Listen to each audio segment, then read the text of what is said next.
प्रथम ऋषभ जिन धर्म करी, सन्मति चरम जिनीश। विघ्न हरन मंगल करन, भवतम दुरित दिनेश। वाणी जिन मुख ते खिली, परिगणाधिप कान। अक्षर पदमय विस्तरी, करहि सकल कल्याण। गुरु गणधर गुणधर सकल, प्रचुर परम्पर और। व्रत तप धर तनु नगन तल, वंदो वृष शिरमोर। व्रत तप धर तनु नगन तल, वंदो वृष शिरमोर। देहुवन तिलयम देवम, वंदे तातिहुवनिंद परिपूज्यम। वोच्चम मणुपेहाओ, भव्य जनानंद जननीयो। त्रिभुवन तिलक शत इंद्र वंदित, देवश्री अरहंत को। कर नमन कहूँ अनुपेक्षाएं, भव्य को सुख कर।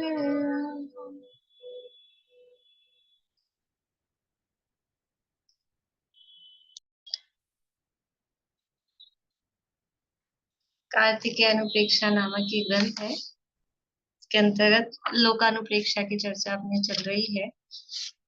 षड्द्रव्यात्मक लोक में 6 द्रव्यों का स्वरूप बताने के बाद में अब द्रव्यों का सामान्य स्वरूप, यानी पहले विशेष स्वरूप बताया और अब सामान्य स्वरूप बता रहे हैं।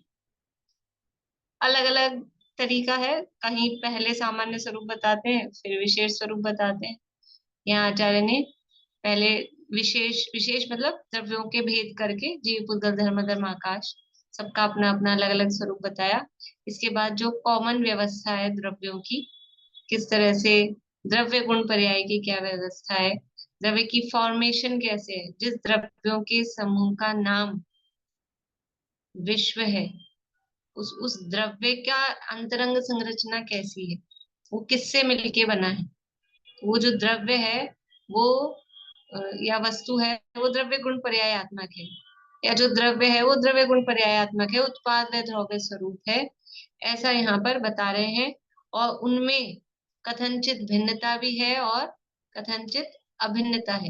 ना वो सर्वथा भिन्न है ना सर्वथा अभिन्न है।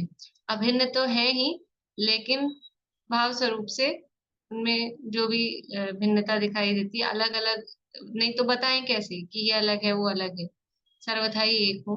तो वो व्यवस्था यहाँ बताई जा रही है। तो उनका परिणमन स्वभाव है, वो कूटस्थ है, नित्य है या परिणमनशील है, वो चर्चा यहाँ बताई। तो कहा कि वास्तव में पर्याय परिणमती है और द्रव्य नहीं परिणमता है, पहले ये कहा। और चूंकि वो पर्याय द्रव्य से अभेद ही है, वो अलग नहीं है।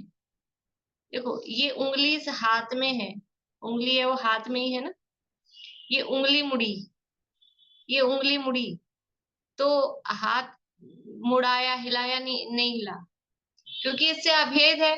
तो कहेंगे, ये भी कहेंगे उंगली हिली और ये भी कहेंगे हाथ हिला, दोनों कथन में कोई गड़बड़ गलत ऐसा है कहने की अपेक्षा है। ऐसे ही जो द्रव्य का जो परिणमन हो रहा है, द्रव्य में जो बदलाव हो रहा है, उस परिणमन का नाम ही पर्याय है। क्योंकि वो पर्याय द्रव्य से कहीं अलग नहीं है, पूरा का पूरा द्रव्य वो परिणमित होता है। लेकिन उस परिणमन को अलग से देखते हैं तो ऐसे कहते हैं पर्याय परिणम रही है। द्रव्य तो अगर ये उंगली मुड़ी तो भी ये हाथ तो रहा ही ना, हाथ का तो कुछ बिगड़ा नहीं ना, मतलब बिगड़ा मतलब हाथ तो नष्ट नहीं हुआ ना, उंगली का सीधापन था वो टेढ़ापन हो गया, ये बदला। लेकिन हाथ फिर भी रहा ना, सीधेपन में भी हाथ था, टेढ़ेपन में भी हाथ है। ऐसे ही वो पर्याय बदल रही हैं, तो पर्यायों के बदलने पर वो द्रव्य उन पर्याय से सहित पूरा द्रव्य परिणम रहा है, फिर भी द्रव्य बना हुआ है। तो उसको कहा कि द्रव्य तो नित्य है और पर्याय अनित्य है। लेकिन जब पर्याय और द्रव्य को अभेद करके देखते हैं तो पूरा का पूरा वो द्रव्य ही परिणमता है, ऐसा भी कहा। ये दोनों बातें पीछे अपन देख के आए। वही बातें कल गुण पे बताई थी कि गुणों का परिणमन होता है, यानी पर्याय बदलती हैं, गुण ध्रुव रहते हैं, पहले ऐसे कहा। और क्योंकि वो पर्याय उन गुणों से अभिन्न है, गुणों की ही पर्याय है, पर्याय गुण से कहीं अलग नहीं है, इसलिए गुण भी वास्तव में, देखो पीछे ये सिद्ध कर दिया कि द्रव्य परिणम रहा है, ये सिद्ध कर दिया। अब वो गुण किसके हैं, गुण किसके हैं, गुण द्रव्य के ही हैं। तो जब द्रव्य परिणम रहा है तो गुण भी कथनचित परिणमेगा कि नहीं परिणमेगा, गुण भी परिणमेगा ही। और वो जो परिणमन हो रहा है, गुणों के परिणमन को पर्याय कहते हैं। बालबोध में परिभाषा हमने पढ़ी है, पर्याय किसे कहते हैं, गुणों के परिणमन को, अथवा द्रव्य और गुणों के परिणमन को पर्याय कहते हैं। तो वो गुण, गुणों के परिणमन को पर्याय कह रहे हैं, तो गुण परिणमा की नहीं परिणमा, पर्याय आई कहाँ से, गुण परिणमा की नहीं परिणमा। तो गुण कथनचित परिणामी भी हैं, ये बात कल अपन ने देखी थी कि जो गुण है वो एक तो सदृश रूप है, द्रव्य में दो तरह के परिणाम है, तो गुणों को पर्याय भी कहते हैं। यहाँ भी तो डायरेक्टली वो शब्द नहीं आया, लेकिन गुणों को पर्याय भी कहते हैं। कैसे कहते हैं पर्याय, कि ऐसा स्वरूप बताया जाता है कि द्रव्य में दो तरह के परिणाम होते हैं, दो तरह के परिणाम। अब परिणाम शब्द से तो आप लोगों को दिक्कत नहीं होती ना, परिणाम कहो, पर्याय कहो, विशेष कहो, कार्य कहो, अवस्था कहो, ये सब वो पर्याय के ही शब्द हैं, पर्याय के ही पर्यायवाची शब्द हैं। अब पर्याय से हम ज्यादा फैमिलियर हैं, लेकिन यहाँ समझ लो इस शैली में उसको परिणाम शब्द से कहा जाता है। तो द्रव्य में दो तरह के परिणाम होते हैं। कौन कौन से दो तरह के परिणाम होते हैं, एक सदृश परिणाम और एक विसदृश परिणाम। जो शब्द यहाँ आया था 241 गाथा में, परिणाम सदृश होता है, जो द्रव्य का परिणाम सदृश होता है, इसको ऐसे बोलो, द्रव्य का जो परिणाम सदृश होता है, तो जल्दी समझ में आएगा। द्रव्य का जो परिणाम सदृश होता है मतलब जो सदा एक सा रहता है, समान समान, तो गुण है वो सदृश होते हैं। और द्रव्य का जो परिणाम विसदृश होता है, अर्थात हर समय नया, विसदृश होता है मतलब हर समय जो नया नया हो रहा है, तो जो विसदृश परिणाम है उसको कहते हैं पर्याय, वो भी द्रव्य का परिणाम है। और जो सदृश होता है उसको कहते हैं गुण, वो भी द्रव्य का परिणाम है। और दूसरे शब्द जो सुने होंगे आप लोगों ने, जो थोड़ा सा अध्ययन करते हैं तो आप प्रवचन आदि सुनते हैं, ये दो तरह की पर्याय कही जाती है, एक सहभावी पर्याय और एक क्रम भावी पर्याय। सुने हैं ये शब्द, सहभावी पर्याय और क्रम भावी पर्याय। ये दो तीन लोग हैं, अर्चना जी हैं, पूर्णिमा आंटी हैं और सुनीता आंटी लोग हैं, इन लोगों ने सुने हैं। सहभावी पर्याय और क्रम भावी पर्याय, सहभावी का मतलब जो एक साथ कोई साथ में रहे, तो गुण है वो सारे के सारे एक साथ में। ऐसा होता है, पहले समय में ज्ञान गुण, फिर दूसरे समय में दर्शन गुण, फिर तीसरे समय में चारित्र गुण, फिर चौथे समय में सुख गुण, ऐसा होता है। इसी समय, एक ही समय में सारे अनंत गुण एक साथ हैं कि नहीं है, तो इनको बोलते हैं सहभावी, साथ रहने वाली पर्याय। और जो पर्याय है वो कैसे होगी, कि जिस समय में मिथ्या दर्शन की पर्याय है उस समय में सम्यक दर्शन की नहीं है। क्रम भावी होगी ना, मिथ्या दर्शन छूट के सम्यक दर्शन होगा, कदाचित सम्यक दर्शन छूटा तो फिर मिथ्या दर्शन होगा, क्रम से होंगे। अथवा ये ले लो पर्याय, मनुष्य उदाहरण में, मनुष्य दशा की तीन अवस्थाएं हैं, बचपन, जवानी, बुढ़ापा, ये है क्रम भावी पर्याय। क्रम से आएंगी ना, बचपन, फिर धीरे धीरे जवानी, फिर धीरे धीरे वृद्धावस्था। एक साथ ही तीनों अवस्थाएं रहती हैं क्या किसी में, एक साथ नहीं रहती हैं। लेकिन जो गुण गुण रूप से दशा समझ लीजिए कि मनुष्यों के जो भी क्षमाशीलता है, ईमानदारी है, और जो भी गुण है, वो सारे एक साथ हैं, उसमें कोई क्रम नहीं है कि धीरे धीरे आ रहे हैं वो गुण। तो गुणों को कहते हैं सहभावी पर्याय, और जो पर्याय है उनको कहते हैं क्रमभावी पर्याय। इस अपेक्षा से भी गुण को भी पर्याय शब्द से कहा जाता है। कल मैंने बताया था भाव शब्द, इसी क्लास में बताया था। भाव शब्द तीनों अर्थ में आता है, द्रव्य के अर्थ में भी, गुण के अर्थ में भी, और पर्याय के अर्थ में भी। ऐसे ही पर्याय शब्द भी गुण के अर्थ में भी आता है, पर्याय के अर्थ में भी आता है। तो ज्यादातर 19% पर्याय के अर्थ में ही आता है, लेकिन गुणों को भी पर्याय कहने की अपेक्षा वो जिनागम में है, वो पद्धति है। तो जब भी हम स्वाध्याय करें तो अपेक्षा समझ के कहाँ क्या कहा गया है, क्या किन शब्दों का क्या अर्थ है, वो समझ के कहें। बोलिए आशा आंटी। सबकी पर्याय मिक्स होके एक होती, जैसे द्रव्य की पर्याय, द्रव्य परिणमन हो रहा है वो पर्याय, गुणों में परिणमन हो रहा है वो पर्याय, फिर गुणों के भी हर एक गुण की अलग अलग परिणमन की पर्याय, और फिर एक पर्याय जो कि खुद अनंत क्षण पूरी, और फिर वो आगे दूसरी आ रही है विद्यमान, और जो आगे आ रही है वो पर्याय। तो ये सब पर्याय एक ही है या क्या है, इनका क्या वो है? तो सब गुण स्वतंत्र है ना। हाँ, तो फिर वो सब सब गुणों पर्यायों का कैसे होता है? सब गुणों की स्वतंत्र पर्याय, वो हाँ अलग। और एक द्रव्य की पूरी ओवरऑल एक पर्याय, वो अलग। हाँ वो सब अलग अलग, हाँ देखो अलग अलग दिखती है। हर गुण की अलग पर्याय। जैसे एक आम ले लो, तो उसमें उसकी वर्ण गुण की पीलेपन की पर्याय, रस गुण की मिठास की पर्याय, स्पर्श गुण की जो भी कोमल आदि स्पर्श है वो स्पर्श पर्याय, ठंडा है कि गर्म है वो पर्याय। सब अलग अलग है कि नहीं एक ही समय में, सब हाँ अलग, सब सेपरेट है। उनकी हाँ। मिलजुल के कैसे मिलेंगी, वो गुण सब अलग अलग है, तो उनकी मिलके एक कॉकटेल वो कैसे होगा। हम जब देखते हैं हमको तो सम्मिलित पूरा द्रव्य दिखता है ना, कि सबका वो एक द्रव्य ही है। ये हमारा ज्ञान शिवक्षम ज्ञान है। शिवक्षम ज्ञान में एक एक समय में एक ही चीज पकड़ में आती है, वो भी असंख्या समय बीतने पर पकड़ में आती है।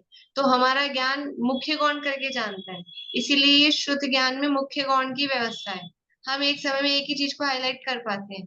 केवल ज्ञानी परमात्मा को एक साथ अनंत गुणों की जो हर प्रति समय अनंत पर्याय एक साथ हो रही है, और जो द्रव्य की पर्याय है, और जो जो आप पूछ रहे हो, वो सब एक साथ दिखाई देती है अनंत भगवान को। लेकिन हम कभी वर्ण को मुख्य करते हैं, हम कभी रस को देख पाते हैं। अब वो अपने को लगता है हम एक साथ देख रहे हैं, एक साथ कर रहे हैं, कुछ कामों में अपने को ऐसा लग जाता है कि हमने छुआ भी और रंग भी देख लिया, लेकिन उनमें समय भेद होता ही होता है, क्योंकि ये हमारा शिवक्षम ज्ञान है। तो ये कई हमारे बार तो हम कलर देख के, फ्रूट का कलर देख के उसकी मिठास का एहसास कर लेते हैं कि भाई ऐसा पक गया तो मीठा होगा, ऐसा कुछ ये अपन। मति ज्ञान का टाइप, मति ज्ञान का टाइप बताया था आपको। मति ज्ञान के जो 12 वेद थे ना, बहु बहुवीर क्षिप्रा निशितानुक्त ध्रुवाणाम क्षेत्राणाम, उसमें बताया था रंग देखकर मिठास का ज्ञान, ये अनुक्त का, और इस तरह से कि हमने दूसरी चीज देख के कुछ और ज्ञान किया है, तो ये इस तरह का ज्ञान ये मति ज्ञान का टाइप है, तो वो अपन करते हैं। हलवे में चीनी हुई कि नहीं हुई रंग देखकर, कि नहीं अब तो कलर ही नहीं आया, मीठा नहीं हुआ, तो खुशबू देखकर। तो ये मति ज्ञान का टाइप है, वो कर सकते हैं उसमें। मैम हाँ मैम जो सदृश्य परिणाम वो तीनों कालों में एक जैसा रहेगा ना, द्रव्य के अंदर हमेशा एक जैसा रहेगा, वो सदृश्य हो गया। हाँ और वे और विदृश्य हो गया, जो मतलब हर समय हर पल बदलता रहेगा। हाँ, जो नया नया हो रहा है। सदृश का मतलब जो नया नहीं हो रहा, हमेशा वही बना। अनादि निधन है। और विसदृश का मतलब है बदलता रहेगा, का मतलब कम ज्यादा होगा ऐसा नहीं, मतलब ऐसा मतलब जरूरी है नया नया होगा। जैसे अब नया, मनुष्य परिवार है, वो एक एक पल में बदल ही रही है ना, चेंज हो रहा है वैसे। भले ये तो पर्याय बदलती दिख रही है, लेकिन अब सिद्ध दशा में आप क्या कहोगे, फिर वो तो बदलती भी नहीं दिखेगी आपको। लेकिन नई नई पर्याय हर समय नई नई उत्पन्न हो रही है, भले ही सिद्ध सिद्ध सिद्ध रूप उसी रूप हो रही है। मनुष्य दशा में तो अपने को समझ में आ रहा है हर समय, समझ लो प्रत्येक पल जरा जरा नजदीक आती जा तो रही। सिद्ध दशा में कैसे होगा? सिद्ध दशा में भी पर्याय तो हर समय, सिद्ध पर्याय हर समय नई उत्पन्न हो रही है। न उपाद वय ही संयुक्ता, सिद्ध वो तो भगवान। समझ में। तो उत्पाद वे होता है ध्रुव। हाँ, सिद्ध क्योंकि पर्याय है, तो पर वो उत्पाद वे उसी उसी रूप हो रहा है, सिद्ध रूप ही, सिद्ध रूपी उत्पाद, फिर उस पर्याय का वह, फिर सिद्ध रूपी उत्पाद, फिर उस पर्याय का वह, उसी रूप हो रहा है, लेकिन वो पर्याय बदलती जा रही है। तो जो जीव सिद्ध हो गए, जो जीव सिद्ध हो गए, तो वो तो ध्रुव हो गए। तो उसमें फिर गुण और पर्याय और वो उत्पाद और व्यय क्या होगा उसमें व्यय? देखो, उसी रूप से उत्पाद वह होता जा रहा है, वो इसीलिए उस पर्याय को भी ध्रुव कह देते हैं। वो पर्याय ध्रुव कैसे, कि वही वही नहीं है, वैसी की वैसी, वैसी की वैसी, वैसी की वैसी, हर समय वैसी की वैसी होती जा रही है। तो वही वो जीव। कंटिन्यूटी देखकर कदाचित किसी अपेक्षा से उस पर्याय को, सिद्ध पर्याय को भी ध्रुव कह देते हैं, यद्यपि वो ध्रुव गति, ध्रुव अचल और अनुपम गति पाए हुए सब सिद्ध, ऐसा पहली गाथा में समय में कहा है। तो वो वैसी की वैसी है, वही नहीं है। देखो अपने को जो आ, माने जो जीव में जो जीव है वो तो जीव वही रहेंगे ना। जीव वही है, जीव द्रव्य है, सिद्ध दशा उसकी पर्याय। तो जैसे उसमें क्या बदली हो रहा है? अच्छा, क्या बदली हो रहा है, अभी हम बैठे 1 घंटे, 1 घंटे में क्या बदला है, ऐसे अपना कोई छोड़ दीजिए, अपना छोड़ दीजिए मैम। उदाहरण तो ये देना पड़ेगा ना, उदाहरण उदाहरण, कि अभी 1 घंटे में क्या बदलाव दिखाई देता है, कुछ नहीं बदलाव दिखाई देता है, लेकिन बदलाव हुआ है ना, आप खुद बोल रहे हो ना कि प्रति समय बदल रही है, बदलाव हुआ है। ऐसे ही वहां सिद्ध दशा में हर गुण की, केवल ज्ञान की पर्याय प्रति समय नई नई आ रही है। अपन पीछे पढ़ के आए थे कि जब एक बार सब कुछ जान लिया गया, अब क्या नया बचा है जानने को, लेकिन फिर भी हर समय नया नया केवल ज्ञान उत्पन्न होता है, हर समय, हर समय। इसलिए ऐसा कहा जाता है, मतलब समझ लो साहित्य उस भाषा में, अलंकारिक भाषा में, सिद्ध भगवान बासी नहीं भोगते, प्रति समय नया, हर समय नया। वो पिछले समय वाला केवल ज्ञान को अगले समय कैरी फॉरवर्ड नहीं करेंगे, हर समय नई पर्याय उत्पन्न होती है। जैसे समुद्र है, समुद्र में हर समय उसका क्या प्रयोजन है, वो लहरें उठ रही है, जा रही है, आ रही है, लेकिन उसका स्वरूप ही ऐसा है कि लहरें आएगी। ऐसे ही, क्योंकि वो द्रव्य है, एक वस्तु है सिद्ध भगवान, तो वो द्रव्य गुण पर्यायात्मक है, तो वो जीव उनका द्रव्य है, अनंत गुण उनमें है, तो पर्यायों का परिणमन। अकेला ये तो सिद्ध दशा तो समझ लो व्यंजन पर्याय की अपेक्षा से कह रहे हैं, स्वभाव व्यंजन पर्याय। अनंत गुणों का भी स्वभाव रूप परिणमन एक बार हो गया, जिस समय सिद्ध दशा प्रकट हुई थी कार्तिक कृष्ण अमावस्या के दिन महावीर भगवान को, तो एक बार अनंत गुणों में सब में निर्मल परिणमन हो गया। अब क्या है, अब वो परिणमन ब्लॉक्ड है क्या, वो परिणमन हर समय नया नया हो रहा है, हर समय अनंत गुणों में प्रति समय परिणमन चल। अपन ये तो पढ़ के आए, यदि द्रव्य में परिणमन नहीं होगा तो वो द्रव्य टिकेगा नहीं, नष्ट हो जाएगा, कूटस्थ हो जाएगा, कूटस्थ से बिना परिणमन का द्रव्य द्रव्य ही नहीं रहेगा। तो वो सिद्ध भगवान का भी जीव द्रव्य है, तो वो तभी द्रव्य जीव बने हुए हैं कि जब वो प्रति समय परिणमन उनमें हो रहा है, द्रव्य रूप से, मतलब गुणों में भी और पर्याय में भी। और गुणों पर्यायों में परिणमन हो रहा है, तो वो द्रव्य ही पूरा परिणमित हुआ है। अब ये भी कहना ऐसा लग रहा है गुणों में और पर्यायों में, गुणों के परिणमन का नाम ही पर्याय है वास्तव में। ठीक है ना, बोलिए आशा। इसको जो ये जो परिणमन उनके गुण गुण वो षटगुणी हानि वृत्ति कहलाती है क्या, या हाँ, वो अलग है? षटगुणी वही है हानि। ना षटगुण, हाँ, वही है ना षटगुणी हानि वृत्ति। षटगुणी हानि वृद्धि प्रति समय, अगुरु लघुत्व गुण का जो परिणमन है, हाँ। षटगुणी हानि वृद्धि रूप, वो प्रति समय होता ही होता है, होता ही रहता है। चलिए आगे बढ़ते हैं। यहाँ कल अपनी चर्चा गुण के संबंध में हो गई थी, अब यहाँ एक आशंका उत्पन्न कर रहे हैं सांख्य मतियों के संदर्भ में। गाथा नंबर है 243, पेज नंबर 109, 243 नंबर गाथा है। गाथा बोलती हूँ मैं। जदिदव्येपज्जाया जदिदविपजाया विविज्यमाणा तिरोहिता सन्ति, विविज्यमाणा तिरोहिता सन्ति विविज्यमाणा तिरोहिता सन्ति, विविज्यमाणा तिरोहिता सन्ति ता उपपत्ति विहला।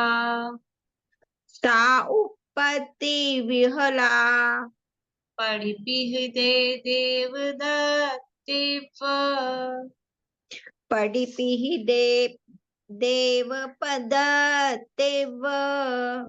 यदिदव्ये पज्जाया विविज्यमाणा तिरोहिता सन्ति ता उपपत्ति विहला। पढ़िपिह दे देवदत्तिव। जदिदवेपजाया विविज्यमाणा तिरोहिता सन्ति ता उपपत्ति विहला। पडिपिः दे देवदत्तेव। देखिए उत्थानिका में अब आशंका उत्पन्न होती है कि द्रव्यों में पर्याय विद्यमान उत्पन्न होती है या अविद्यमान उत्पन्न होती है। ऐसी आशंका को दूर कर दे। अभी आशंका कि पर्याय जो उत्पन्न हो रही है, विद्यमान और अविद्यमान का मतलब क्या है कि वो पर्याय द्रव्य में भरी हुई है, रखी हुई है, वो निकल निकल के आ रही है, कि जो नहीं है ही नहीं, वो निकल के आ रही है। ये ऐसी शंका, भाई द्रव्य में से प्रति समय पर्याय आ रही है। पद्म सरोवर में से हर समय गंगा नदी निकल निकल के पानी बह रहा है, तो वो उसमें भरा हुआ है, तो तब बह रहा है। तो ऐसे ही द्रव्य में पर्याय भरी हुई है, तो वो निकल निकल के आ रही है। ये आशंका है। तो कह रहे हैं यदि दव्ये पज्जाया, आशंका का यहाँ, ये तो आशंका है, मतलब सांख्य मती ऐसा मानते हैं। क्या मानते हैं कि द्रव्य में पर्याय भरी हुई है और फिर वो निकल निकल के आ रही है, ऐसा वो मानते हैं। तो ये तो जवाब दे रहे हैं यहाँ पे, मतलब उनका खंडन कर रहे हैं। यदि दव्ये पज्जाया, यदि द्रव्य में जो पर्याय है वे विविज्यमाणा तिरोहिता संति, वे विद्यमान है लेकिन तिरोहित होती हैं। विविज्यमाणा विद्यमान है और तिरोहिता मतलब विद्यमान तो है लेकिन तिरोहित है, मतलब ढकी हुई है। संति यानी है। द्रव्य में यदि पर्याय विद्यमान है लेकिन ढकी हुई है, भरी हुई है, छुपी हुई है, तिरोहित है, ता उपपत्ति विहला, तो उनकी उत्पत्ति, ता यानी तो तब, उपपत्ति यानी उनकी उत्पत्ति, विहला यानी विफल है। जब वो भरी हुई है और ढकी हुई है, तो फिर हम जो ये कह रहे हैं पर्याय उत्पन्न हुई, ये कहना व्यर्थ है, विफल है। अब उदाहरण दे रहे हैं यहाँ आगे वाले बाद में। पड़ी पिहदे देव दत्तेव्य, कि जैसे पड़ी यानी कपड़ा, पिहदे यानी उससे ढका हुआ, देव दत्तेव, देवदत्त नाम का कोई पुरुष है, वो कपड़े से ढका हुआ था, यानी मान लो कपड़ा ओढ़ रखा है, छुपा हुआ था, और कपड़ा हटाया तो कहा इसका जन्म हो गया। अब बताओ उसका जन्म कहें क्या? कोई बच्चा कपड़े से उड़ा रखा है, उसको ढक रखा है, और फिर हम कहें कपड़ा हटा के कि देखो इसका जन्म हो गया। तो ऐसे पर्याय ढकी हुई हैं, द्रव्य में भरी हुई हैं, ढकी हुई हैं, और वो धीरे एक एक निकल निकल के, तो फिर उनकी उत्पत्ति है, पर्याय उत्पन्न हो रही है। तो वो उत्पन्न शब्द ही आपका कहना हंसी लग रही है ना, विफल है। अगर भरी हुई है तो उत्पन्न तो तब कहे ना जब नहीं हो फिर हो, तो उसको उत्पन्न होना कहते हैं। पहले से रखी हुई है तो उत्पन्न कौन कहता है उसको? दुनिया में कोई नहीं कहता। ये उदाहरण दिया, पड़ी पीछे देवदत्तेव्य, जैसे कपड़े से देवदत्त ढका हुआ था और फिर कहा वो कपड़ा हटाने पर कि देवदत्त उत्पन्न हो गया, ऐसा ही कहना व्यर्थ है। देखिए अन्वय पढ़ते हैं। जो द्रव्यों में पर्याय हैं वे विद्यमान और तिरोहित ढकी हुई है, ये सांख्य ऐसा मानते हैं, सांख्य मत वाले। अब थोड़े बहुत नाम तो आप लोगों को जो बिल्कुल ही अनजान थे उनको नाम तो समझ में आने लगे होंगे, सांख्य, बौद्ध, न्याय, न्यायिक, वैशेषिक, ऐसा। तो सांख्य मत ऐसा मानते हैं कि जो द्रव्यों में पर्याय है वो विद्यमान है लेकिन ढकी हुई है, तिरोहित है, ऐसा माना जाए। अब जो वो मान रहे हैं, अगर ऐसा हम माने तो उत्पत्ति कहना विफल है, फिर पर्यायों की उत्पत्ति हुई ऐसा कहना विफल है, निष्फल है, बेकार है। जैसे देवदत्त कपड़े से ढका हुआ था, कपड़े को हटा देने पर यह कहा जाए कि यह उत्पन्न हुआ, इस तरह से उत्पत्ति कहना परमार्थ नहीं यानी सत्य नहीं, विफल है। इसी तरह ढकी हुई द्रव्य पर्याय के प्रकट होने पर उसकी उत्पत्ति कहना परमार्थ नहीं है, इसलिए अविद्यमान पर्याय की ही उत्पत्ति कही जाती है। आशंका क्या थी कि विद्यमान जो पर्याय उत्पन्न हो रही है, भरी हुई है, वो उत्पन्न हो रही है या अविद्यमान उत्पन्न हो रही है? तो अविद्यमान पर्याय की ही उत्पत्ति होती है। इससे ये सिद्ध हुआ, क्योंकि ये बात बैठती नहीं है। अगर पहले से भरी हुई है तो उत्पन्न क्या हुई, फिर आप उत्पत्ति कैसे कह रहे हो? और आपने लक्षण तो ही बनाया, पर्याय तो नई नहीं उत्पन्न होती है। कोई शक्ति ख्याल आ रही? अविद्यमान पर्याय की ही उत्पत्ति होती है।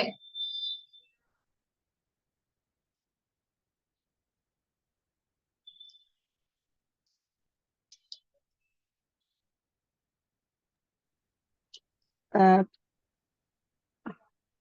प्रत्येक समय उपजे नष्ट हो फिर भी सदा ध्रुवता धरे, यही वाला ना? नहीं, अभाव भाव शक्ति। बहुत बढ़िया। अभाव भाव शक्ति, अविद्यमान पर्याय अभी अभाव था, जिसका पहले समय अभाव था उसका अभाव हो गया। ये बता रही है अभाव भाव नाम की शक्ति है। अविद्यमान पर्याय की ही उत्पत्ति होती है। जो विद्यमान थी भाव, उसका अभाव होता है, और जो अभाव था, जिसका अभाव था, अविद्यमान थी, उसका भाव होता है। ये यहाँ पर बता रहे हैं। उनकी मान्यता ऐसी, अब दुनिया में सब तरह की मान्यता वाले होते हैं, तो अपने में भी ऐसा मानते हो। कोई ऐसा माने जैसे गुणों के समूह को द्रव्य कहते हैं, मैंने इतना पढ़ लिया तो ऐसा आता है कि द्रव्य कोई डब्बा होगा, उसमें गुण भरे होंगे, ऐसा समझ सकते हैं। तो द्रव्य कोई डब्बा होगा, द्रव्य में से पर्याय आती रहती हैं, तो उस डब्बे में वो पर्याय भरी होगी। अरे देखो, वो होता है ना, बच्चों को खेलने के लिए देते हैं, वो पानी का साबुन डाल के वो बना देते हैं पानी का घोल, फिर वो उसमें फूंक मार मार के वो बबल्स निकालते हैं। वो बबल्स निकालते हैं, सबको पता है। तो वो बबल्स उसमें भरे हैं क्या? उसमें भरे हैं, हर समय नए निकल रहे हैं ना। ऐसे द्रव्य में पर्याय भरी नहीं, भले ही वो आ रहे हैं उसी में से, लेकिन उसमें भरे नहीं है। बबल्स भरे हो तो उसको उलट के बच्चे ऐसे करते भी हैं, अच्छा इसमें से आ रहे हैं, छोटे बच्चे होते हैं ना बहुत छोटे, तो वो देखते हैं अच्छा इसमें से आ रहे हैं, वो छीनते हैं, लाओ हमको दो, हमको दो, फिर उसको खोल काल के देखेंगे, एक भी बबल नहीं मिलेगा, वो सारा सब खत्म, और तो खत्म कर देते हैं, उसको ढोल देते हैं, फैला देते हैं। ऐसे द्रव्य, ये तो वो कहानी भी आपने सुनी होगी, वो सोने की मुर्गी वाला। अब कहानी अच्छी नहीं लगती है, लेकिन कि वो रोज सोने का अंडा देती थी, तो उसने लालच में आके क्या सोचा, इसके पेट में भरे, रोज एक दे रही है तो एक साथ सारे निकाल लो। सुनिए ना कहानी, बच्चों की ये वाली सबने सुनी है। तो ऐसे जैसे उसके पेट में कोई अंडे भरे हैं सोने के, अरे रोज आते थे एक एक, ऐसे पर्याय भरी है तो द्रव्य को फाड़ दो और सारी पर्याय एक साथ निकाल लो। ऐसे नहीं निकलेंगे, ऐसे भरी भी नहीं है, द्रव्य को फाड़ देंगे तो निकल जाएंगे। वो प्रति समय अविद्यमान पर्याय की उत्पत्ति होती है।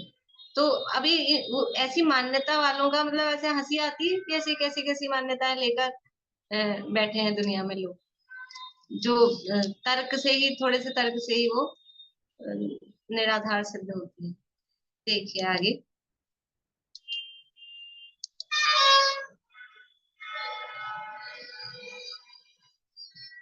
इसी को और आगे बता रहे हैं, इसी बात को।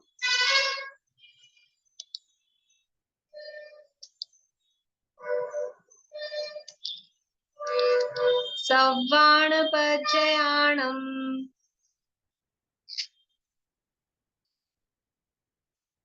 बोलो प्रीति।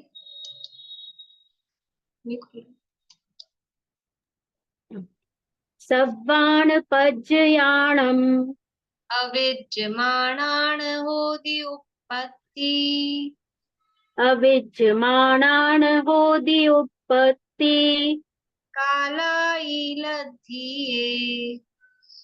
कालायिलधिये अणायिणिहणमिदा वम्मि, अणायिणिहणमिदवम्मि सव्वाणपचयाणम् अविद्यमाणान् होदि उत्पत्ति कालाईलधिये अणायिणिहणमिदा वम्मि। सव्वाणपज्ययाणम् अविज्यमाणान् होदि उत्पत्ति कालायिलद्धिये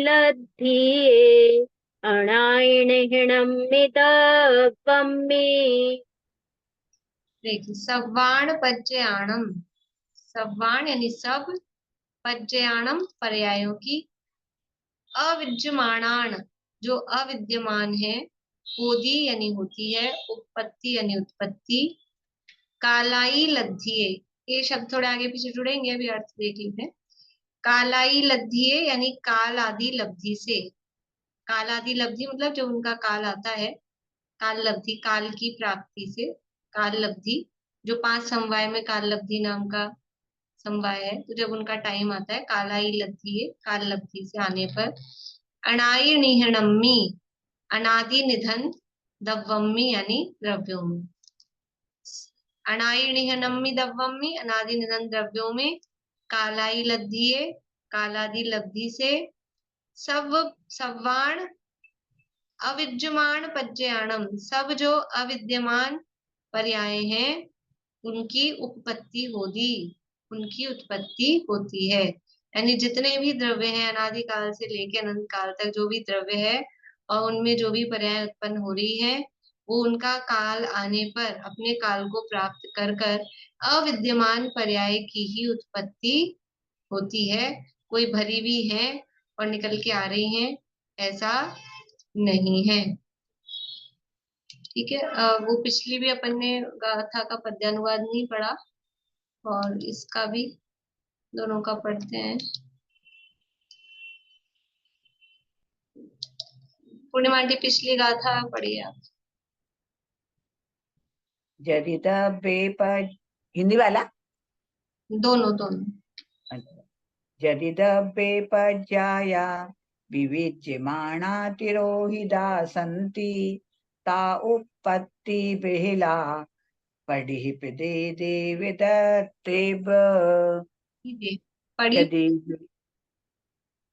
क्या पढ़ी पढ़ि पिदे पढ़ि पिदे देवदत्तेभ्य।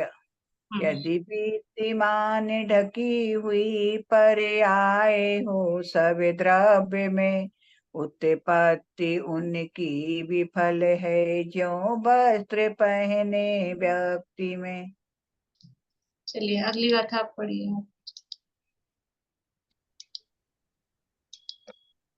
सव्वाणपज्जयाणम् अविद्यमानान् होदि उत्पत्ति कालायिलब्धिये अनायिनिहणमिदवम्मि। अनादि अनिधन द्रव्य में कालादि लब्धि से सभी पर्याय की उत्पत्ति हो जो विद्यमान नहीं अभी। देखिए अन्वयार्थ तो हो गया, भावार्थ पढ़ते हैं। अनादि निधन द्रव्य में काल आदि लब्धि से पर्याय अविद्यमान उत्पन्न होती है। ऐसा नहीं है कि सब पर्याय एक ही समय में विद्यमान हो और वे ढकती जाती है। समय समय क्रम से नवीन नवीन ही उत्पन्न होती है। द्रव्य त्रिकालवर्ती सब पर्यायों का समुदाय है। काल भेद से क्रम से पर्याय होती हैं।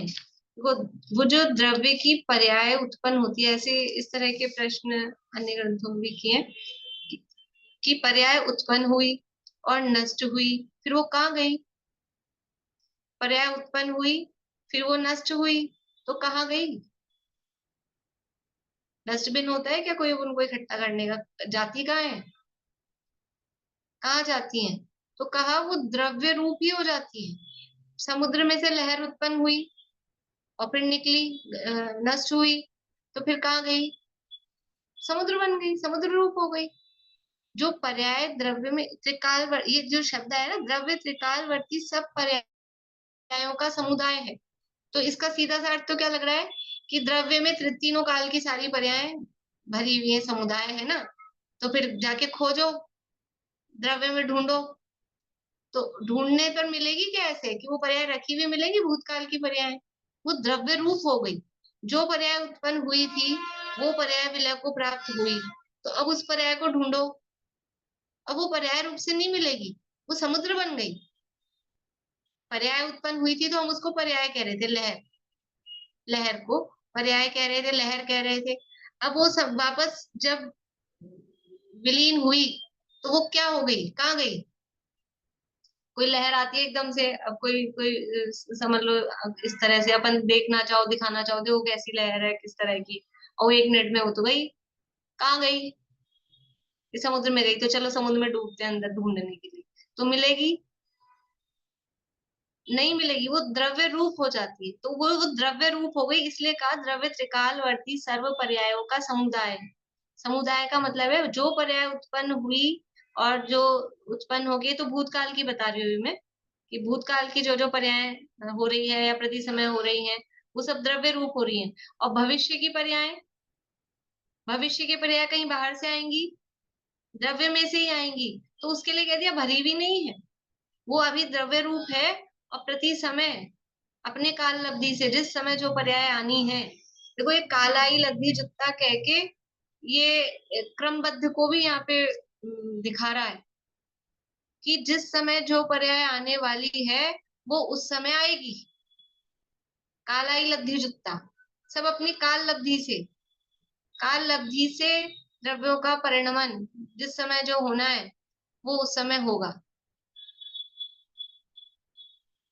वो जो है ना, मैं सदा से रहा आत्मा, भेजा था मैंने आप लोगों को, पढ़ते हैं कि नहीं कभी कभार?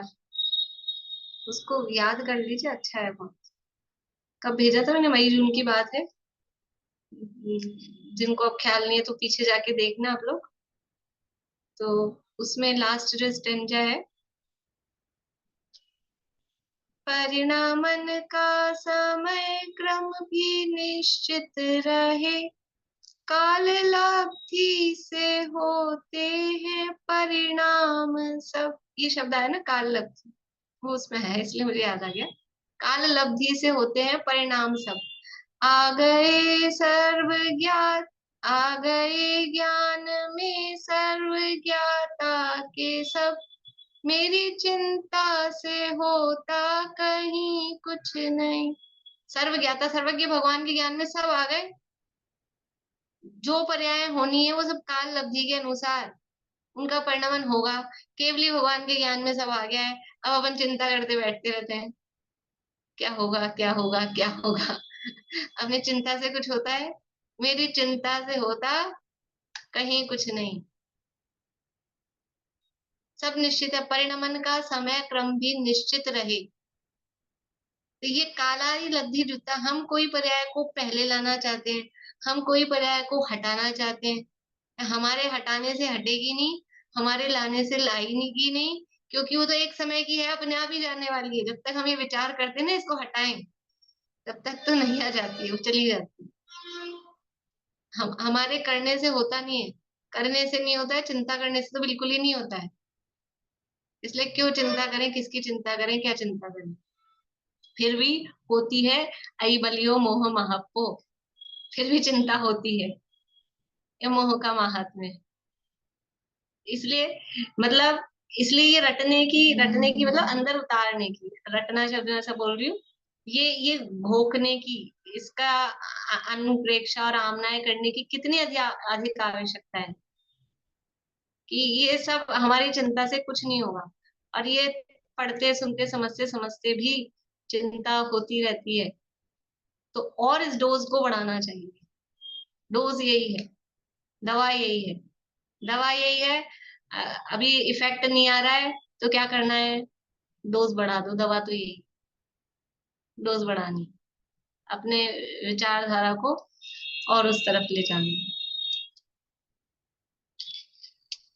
मैम जो अब बोलते हैं, मेरे को अभी शब्द नहीं जा रहा है, अनंतर पूर्ववर्ती जो पर्याय होती है वो अनंतर उत्तरवर्ती पर्याय के कारण है, तो दोनों तो पर्याय हुई ना वो। तो मतलब आप कहना क्या तो चाह रहे मैं कहना चाह रही हूँ, आप बोलते हैं द्रव्य में, मतलब द्रव्य रूप हो जाता है वो, तो ये जो जो वर्तमान और जो हैं? अरे वो दोनों एक साथ थोड़ी ना है। अनंतर उत्तर पूर्व षण्वर्ती पर्याय और अनंतर उत्तर षण्वर्ती पर्याय, जब ये उत्तर षण्वर्ती पर्याय उत्पन्न हुई तो ये तो विलय हो गई, इसका व्यय। अनंतर पूर्व क्षणवर्ती पर्याय का व्यय वो अनंतर उत्तर षण्वर्ती पर्याय का कारण है। हाँ वो तो एक पता है, नष्ट हुई तब दूसरी उठी ना। तो दोनों पर्याय हुई ना, वो द्रव्य रूप तो नहीं हुई ना, वो पर्याय जो उत्तर पूर्व उत्तरवर्ती पर्याय वो द्रव्य रूप तो नहीं हुई ना। अरे वो द्रव्य रूप नहीं है क्या? वो अभी तो अपन ने इतना सिद्ध किया, वो जो पर्याय है वो पर्याय अलग से कि द्रव्य के अलावा कहीं अलग रखी है क्या? वो पूरा का पूरा द्रव्य ही कंफ्यूजन नहीं है, कंफ्यूजन नहीं है, पूरा का पूरा द्रव्य ही। देखो अपन ने इसलिए पूरा शब्द बोल लिया, अनंतर पूर्व क्षणवर्ती पर्याय से युक्त द्रव्य, वो द्रव्य उस द्रव्य पर्याय से और उसका व्यय वो कारण है, और अनंतर उत्तर क्षणवर्ती पर्याय से युक्त द्रव्य वो कार्य है, वो द्रव्य द्रव्य भूल गई मैं, पर्याय रूप है, द्रव्य शब्द भूल गई मैं। द्रव्य रूप है। ठीक है, वो अभी नया नया है ना, तो 2-4 बार सुनेंगे करेंगे तो आ जाएगा उसमें। अच्छा है आपने इस समय याद किया, औरों को भी ख्याल में आ गई कुछ बात। अच्छा है, इसलिए प्रश्न होते हैं, शंकाएं होती तो अच्छी बात है, आप लोगों के भी मन में आए। कोई शंका हो तो मन में मत रखा करिए, अंदर जो चीज दबी रहती है ना वो रोग पैदा करती है, बीमारी दब जाती है ना एलोपैथी दवाई से, तो वो और नए नए रोग उत्पन्न करती है। इसलिए जो कोई औरों को भी खुलासा हो जाता है ना, कुछ भी अगर आपको शंका होती है, कुछ लगता है तो पूछा करिए। ऐसे बोले ना, लहर रूपी पर्याय एक तरह से समुद्र है। समुद्र में पूरे में लहर रूपी पर्याय चलती ही रहती है हम्म, हर समय। मतलब वो यूं समझो, पर्याय और लहर हमेशा चल। उतना ही नहीं है, लेकिन पर्याय उस लहर जितना ही समुद्र नहीं है। हाँ, समुद्र हो रहा, पर लेकिन वो हमेशा कंटिन्यूअस पर्याय लहर वाली रहती हाँ, है ना, बिना उसमें पर्याय के द्रव्य नहीं होता है, हाँ बिना पर्याय के द्रव्य नहीं होता है, ऐसे ही बिना, जैसे बिना लहर के समुद्र नहीं होगा। हाँ, जब हम वो उसमें समुद्र शांत भी कह रहे हैं ना, उस हाँ समय वो भी कुछ ना उसमें कुछ है, हाँ, वो लहर, हलचल, हाँ भले वो तेज वाली नहीं है, हाँ। लेकिन ऐसा नहीं हो सकता बिना लहर के भी। वो वापस समुद्र में जैसे जाती है, वापस मैम निकलती है, वापस जाती है, वापस निकलती है समुद्र हम्म, मैम बोल। जैसे सोना है, सोना एक द्रव्य है, उस द्रव्य में से ही कंगन बना, फिर वापस से वो उसका व्यय हुआ तो वो सोना रूप द्रव्य हो गया, और उसी में से अपन गले का हार बना लिया, तो वो द्रव्य में परिणमन हुआ क्या वैसे? मतलब पर्याय से द्रव्य हुआ, फिर द्रव्य से वापस पर्याय हुआ, ऐसा? वो द्रव्य तो था ही, वो पर्याय बदली ना, कंगन रूप हाँ पर्याय, वही। वो कंगन रूप हाँ पर्याय खत्म हुई, हार रूप पर्याय उत्पन्न हो गई, तो वो कंगन कहाँ गया? कंगन वो तो कहाँ गया? वापस द्रव्य, वो द्रव्य में। सोना रूप हाँ, गया ना। हाँ, वो सोना हाँ रूप, वही। पर उदाहरण पे ही ले हाँ, रहे, वो कंगन कहाँ गया? भाई कंगन को सोना। ढूंढने जाओ, तो कंगन कहाँ गया? वो सोने रूप हो गया, अब हार रूप हो गया। ऐसे ही तो बोलते हैं, कभी कभी ऐसा कहते हैं कि अरे हमारा कंगन कहाँ गया, कि ये गले में आ गया, ऐसा मजाक में बोलते हैं। वो जो आपका कंगन था वो तो यहाँ चैन बना दी तो गले में आ गया, वो हार बना दिया, ऐसा। तो ये उसका उदाहरण ये भी हो सकता है। हाँ, ले सकते। तो अनादि निधन द्रव्य में काल आदि लब्धि से पर्याय अविद्यमान उत्पन्न होती है। ये कॉमा की बात है, अविद्यमान उत्पन्न होती है ऐसा नहीं है, इसके साथ नहीं पढ़ना है, कॉमा लगा है, उत्पन्न होती है ऐसा नहीं है कि सब पर्याय एक ही समय में विद्यमान हो और वे ढकती जाती हैं, समय समय क्रम से नवीन नवीन ही उत्पन्न होती है, ऐसा नहीं है। ठीक है ना, ये बात ठीक नहीं है। द्रव्य त्रिकालवर्ती सब पर्यायों का समुदाय है, काल भेद से क्रम से पर्याय होती हैं।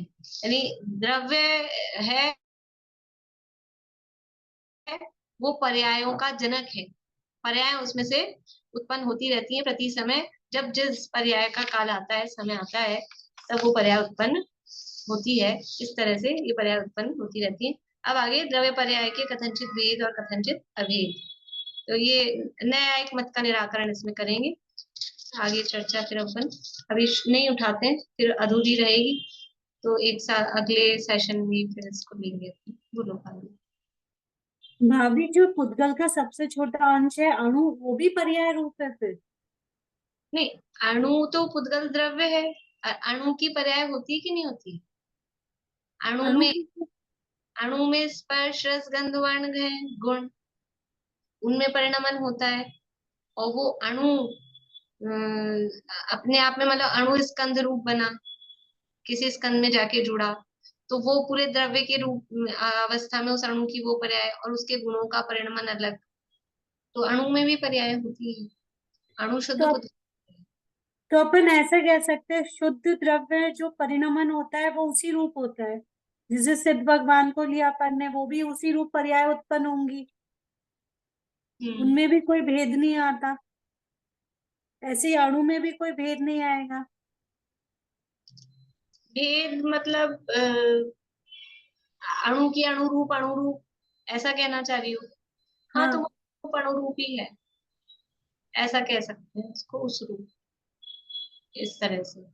अभी स्कंद अपने आप में पर्याय रूप है, लेकिन अब हम स्कंधों के में ही फेरबदल करके वो पर्याय से पर्याय अंतर, मतलब दूसरी पर्याय हो रही है। तो स्कंद को भी कथनचित किसी अपेक्षा से पुद्गल द्रव्य कह के, उपचार से उसको भी पुद्गल द्रव्य कह के, और फिर उसमें परिवर्तन दिखाते हैं। ये परमाणु हमारे दृष्टिगोचर भी नहीं होता, इसलिए स्कंद को भी, क्योंकि जब पुद्गल के प्रदेशों की संख्या की बात आई, तो संख्यात असंख्यात अनंत प्रदेशी तक उसको कहा, तो वास्तव में तो एक प्रदेशी होता है। फिर संख्यात असंख्यात अनंत प्रदेशी कैसे कहा? कि उपचार से स्कंद को भी पुद्गल द्रव्य कहते हैं। तो उपचार से वो स्कंद की पर्यायों को भी द्रव्य की, मतलब पुद्गल द्रव्य की पर्याय उपचार से कहते हैं। एक्चुअल में तो स्कंद ही सेल्फ अपने आप में पर्याय रूप है। तो वो फिर परमाणु की ही अवस्था, परमाणु परमाणु मिलके जुड़ के वो अवस्था बनी है। ठीक है, और कुछ बोलना है पारू? हो गया? चलिए जिनवाणी स्थिति बोलते हैं। आप बोल पाएंगे शकुंतला जी जिनवाणी स्थिति?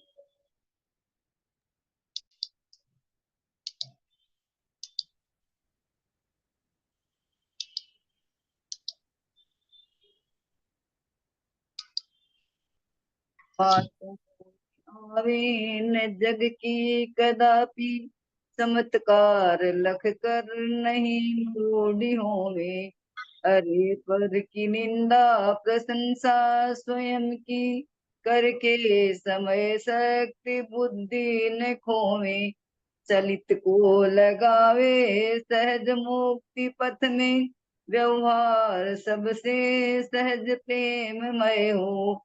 दुर्भाव मन में भी आवे कभी न, निर्दोष सम्यक्त जयवंत वर्ते। सर्वज्ञ शासन जयवंत वर्ते, निर्ग्रंथि शासन जयवंत वर्ते। यही भाव अविचिन्न रहता है मन के, सर्वज्ञ शासन जयवंत वर्ते।